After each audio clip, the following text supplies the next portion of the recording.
18h sur le plateau de votre journal. Bonjour et bienvenue dans cette édition du mercredi 8 mars 2023. Au sommaire, un Vendéen sera-t-il le champion de France de la pizza ? Yannick Hervéou s'y prépare en tout cas. Le pizzaiolo de Jars-sur-Mer sera à Paris le 13 avril pour le concours et nous vous dévoilerons la recette qu'il a choisie pour l'occasion. C'est un sculpteur voyageur, Jean-Marie Culage, le métal avec la nature. Nous l'avons rencontré dans son surprenant atelier. Enfin, nous parlerons voile puisque l'actualité est dense. Nous évoquerons notamment le nouveau règlement qui intègre la grossesse au Vendée Globe et des nouvelles de Benjamin Dutreux pas forcément très bonnes. Mais je vous le disais en titre, un Vendéen se prépare pour la finale du championnat de France de la pizza. Ce sera le 13 avril. Alors dans cette optique, il peaufine la recette de la pizza qu'il présentera au concours. Une pizza, accrochez-vous, bisque de homard mascarpone. Alexandre Debray a rencontré le pizzaiolo la semaine dernière. On est attentif surtout sur l'empattement, donc sur la pâte. Il faut qu'elle soit la plus belle et la plus belle possible. Ce soir-là, Yannick prépare des pizzas à livrer pour une douzaine de clients. Un savoir-faire qui vient d'être primé lors d'une compétition régionale du France Pizza Tour.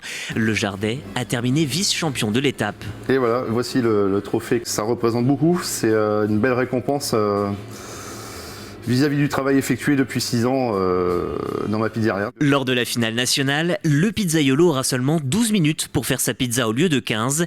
Yannick, déjà très exigeant sur la qualité de sa pâte, redouble de vigilance. Alors là, le problème, c'est que ça a été mal boulé. Ça, c'est un mauvais travail de ma part. Et oui, on fait des erreurs quand même. Vous voyez, le centre, là, ça, c'est un mauvais boulage. Voilà. Donc qu'est-ce qu'on fait dans ces cas-là ? On la jette et on recommence. Un client, aujourd'hui, il doit payer un prix. Donc il doit avoir une qualité en face. C'est tout. C'est l'exigence, elle est là. Voilà. Après des études de charcutier et 25 ans dans la logistique, le Breton d'origine s'est reconverti voilà 6 ans à Jars. Pour lui, créer une pizza tient plus de la boulangerie que de la cuisine. Aujourd'hui, on est un pizzaiolo. Un bon pizzaiolo, c'est un technicien. Un technicien sur la fabrication de sa pâte. Moi, je considère plus comme un boulanger qu'un cuisinier. Cuisinier, c'est un métier, boulanger aussi, mais on fait notre pâte, nous-mêmes. S'il n'y a pas de bonne pâte, on peut mettre des bons éléments. Si on n'a pas une bonne pâte, ça ne marche pas. C'est pas possible. Le 13 avril, Yannick tâchera de faire bonne figure avec sa pizza.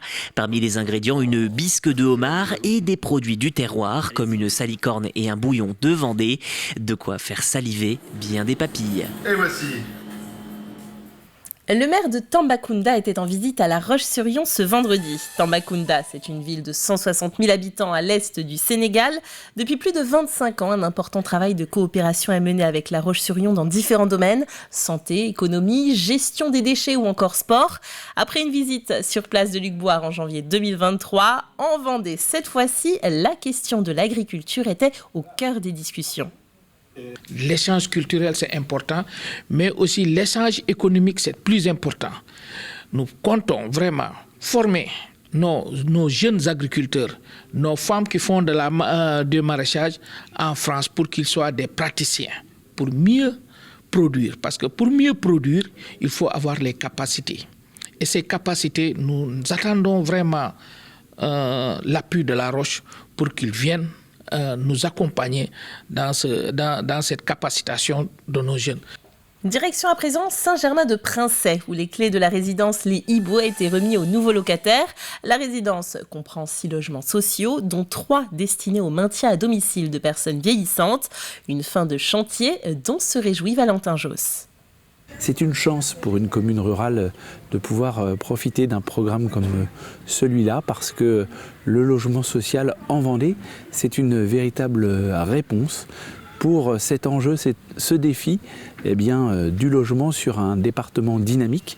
Et je rappelle notamment que le département de la Vendée a conventionné avec Vendée Habitat pour doubler par an la production de logements sociaux afin d'obtenir sur 5 ans 2000 nouveaux logements supplémentaires.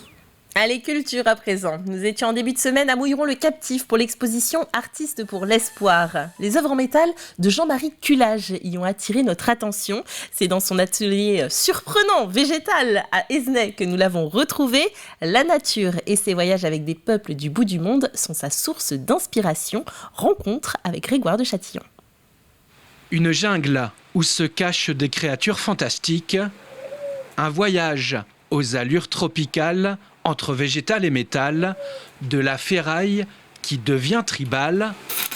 Jean-Marie Culage, c'est son nom, récupère de la ferraille pour en faire des sculptures. Ici, un enfant tribal d'Amazonie en création, naviguant sur sa pirogue. C'est plutôt tribal, c'est un peu la nature, c'est le côté sauvage aussi des rencontres en fait, que j'ai faites. Des voyages, des rencontres comme inspiration, avec bien souvent comme destination le Kenya et la Tanzanie, à la découverte du peuple Maasai. Donc là, on a une femme Maasai avec une poitrine généreuse et finalement qui porte sur sa tête un panier rempli de victuailles. Voilà, c'est comme ça que ça se passe dans ces pays.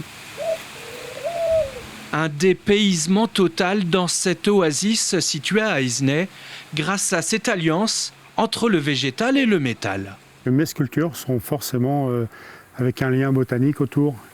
J'ai nommé mon concept en fait du végétal au métal, c'est-à-dire que le végétal et le métal, pour moi, il y a une symbiose. Le métal seul, c'est un peu dur, mais si on le mélange avec de la verdure, il y a une espèce de symbiose et ça adoucit un petit peu l'ensemble. Et je pense que ce que je crée, c'est côté nature, en ferraille, se mélange très bien dans la nature. Voilà. Les sculptures ethniques de Jean-Marie Culage sont visibles dans le cadre de l'exposition Artistes pour l'espoir à Mouilleron-le-Captif jusqu'au dimanche 12 mars. Ouvrons une page consacrée à la voile à présent. Un mois après l'affaire Clarisse Kremer qui met en lumière la question de la maternité dans le sport, le Vendée Globe a annoncé la mise en place d'un comité de réflexion sur le sujet. Il sera présidé par Patricia Brochard et composé de skippers et skippeuses participant à un IPCS, un atelier d'impulsion politique et coordination stratégique. Le patron du Vendée Globe, Alain Leboeuf, a affirmé sa volonté d'intégrer la grossesse au règlement de course 2028, mais trop tard pour l'édition à venir. Le détail des propositions sera présenté le 20 mars. Denis Van Wijnberg en est lui aux présentations. Le Belge installé au Sable d'Olonne a dévoilé cette semaine son sponsor qui l'accompagnera pour le Vendée Globe 2024. Il s'agit de l'Etheron Group, une société d'investissement, un gros sponsor qui pourrait faire de Van Wijnberg le premier Belge à boucler un Vendée Globe. En attendant le départ le 10 novembre 2024, place à la définition de quelques objectifs. Le programme il est simple, on va tout faire parce que déjà on a envie. Il y a des courses qu'on n'a pas faites. Il y a des courses qu'on n'a pas faites avant parce qu'on avait des problèmes de budget et qu'on devait faire des choix. Maintenant, on peut aller faire toutes les courses, donc on est vraiment super content de faire tout le programme. Et en même temps, ça fait vraiment partie aussi d'un processus de compétences, d'acquisition de compétences, d'entraînement, d'apprentissage pour nous. Et donc c'est important de jalonner ça tout au long de ces 2 ans jusqu'au départ du Vendée Globe et l'arrivée du Vendée Globe. Il y aura 2 fois le trophée Azimut, il y aura la Transat Jacques Vabre, le retour, il y aura les 2 Transats en 2024, plus de courses annexes comme la Fastnet. Donc voilà, on fait vraiment tout le programme. En voile toujours, les nouvelles ne sont pas vraiment réjouissantes concernant Benjamin Dutreux. Avec son équipage de Guyot Environnement, il a dû se résoudre à abandonner officiellement la 3e étape de The Ocean Race en raison d'un problème de structure de coque. Réfugié à Cape Town pour effectuer les réparations, il se prive donc de 20% des points de la Manche, mais pas le choix puisque les réparations nécessaires prendront une dizaine de jours. C'est une décision difficile à prendre, mais finalement qui a été assez réaliste en fait. On n'a pas eu beaucoup de choix, tout simplement parce que si on part dans 8-10 jours d'ici, on arrivera, et qu'on passe par le sud, on n'arrivera probablement pas à temps pour l'étape suivante. Et donc après on fout en l'air les 60% de course qui va rester après ça. Donc voilà, si on fait le comparatif entre 20% de la course sur l'étape du sud et 60% de course qui reste, le choix a été vite fait. Donc l'objectif c'est vraiment de se remettre l'équipe et le bateau à 100% pour être présent pour le départ à Itajaí. Après convoyage le 16 ou 17 mars, le bateau devrait donc être fin prêt pour prendre le départ de la 4e étape au Brésil le 23 avril prochain, 550 milles à destination de Newport aux États-Unis. La première édition de Prends-en de la graine, le premier troc de graines tout public proposé par l'association agriculturelle Champ 24. C'était ce dimanche à La Roche-sur-Yon. Près de 80 personnes ont fait le déplacement, tantôt pour déposer, tantôt pour récupérer les graines de la variété de son choix. Tomates, le plus facile et donc le plus demandé, mais aussi aubergines, roses ou encore piments. Ça ne manquait pas de diversité. La plateforme d'échange en ligne Graines de Troc, basée à La Rochelle, était elle aussi présente à cet événement. Une occasion pour elle de récupérer et faire connaître des graines qu'on ne trouve nulle part ailleurs. Les variétés locales nous importent et donc on a retrouvé beaucoup de variétés locales de Aunis, Poitou, Vendée. Et en fait, on vient aussi en voir s'il y en a d'autres dans les trocs de graines, là, ici, en Vendée. Les variétés locales ont souvent cette faculté-là d'une rusticité plus forte sur le terroir. On cherche les pépites et puis c'est les partager, le plaisir de partager ça, les savoir-faire qui sont autour. On partage les graines et les savoir-faire. L'association Champ 24 organisera les 7 et 8 mai le Grainfest, un troc de plants le samedi et un festival de contes pour enfants, ce sera pour le dimanche.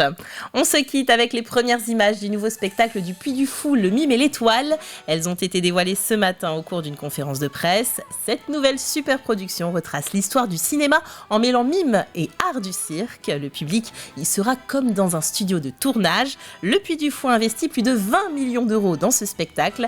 Il pourra accueillir 2000 spectateurs en simultané. Ce sera à découvrir à l'ouverture du parc le 8 avril. On jette un rapide coup d'œil à la météo avant de se quitter. Le flux d'ouest nous apportera encore beaucoup d'humidité.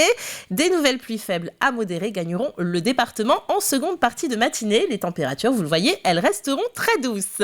Ainsi s'achève cette édition. Merci d'avoir été avec nous. Et le retour de l'actualité, ce sera à 7h comme d'habitude dans votre matinale. Belle soirée sur TV Vendée.